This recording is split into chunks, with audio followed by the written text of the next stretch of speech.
Let's take a look at some of the options available to you when it comes down to working with layers. As you see here in this illustration of a snowman that I'm working on in ZBrush, I have him in the background and the word snow in the foreground. I'm going to go to my layers panel and just tear it off.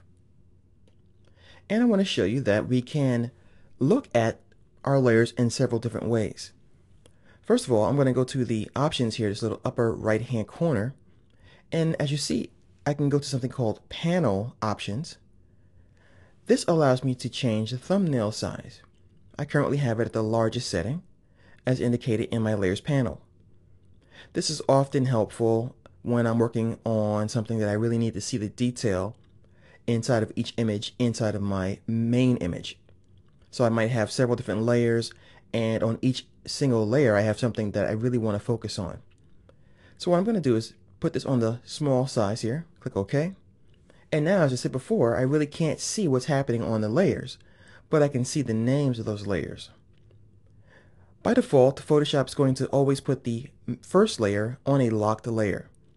You can unlock this by simply double-clicking on the layer and just accepting the default name, or entering a name if you want to. This allows you to then rearrange those layers and put things underneath that locked layer. I'm going to go back to my pop-up here, and I can also create a new layer from here, duplicate a layer, and also delete a layer. As I always say, there's no reason to use these menus all the time because many of these panels have the options down here as well. So I can delete a layer that's selected, or I can drag a layer to the garbage can, which I'm not going to do. I can also duplicate a layer by clicking and dragging a layer right on top of this new icon here. And I can also create something called a set, or a group, indicated by the little folder. So I'm going to shift select these two guys here, go to my menu, and I'm going to choose New Group from Layers. And I'll call it Words.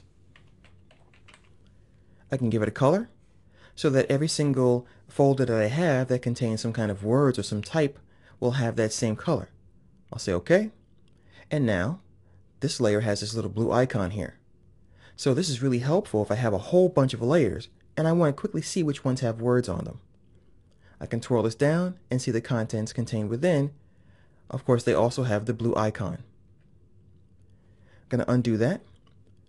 Another thing I can do is I can merge these layers. So if I take the word snow at the top here and I move it up like so, but I just want these guys to be on the same layer, I can merge down. So this and this will merge. I'll go to my options, choose merge down, and now they're contained on the same layer.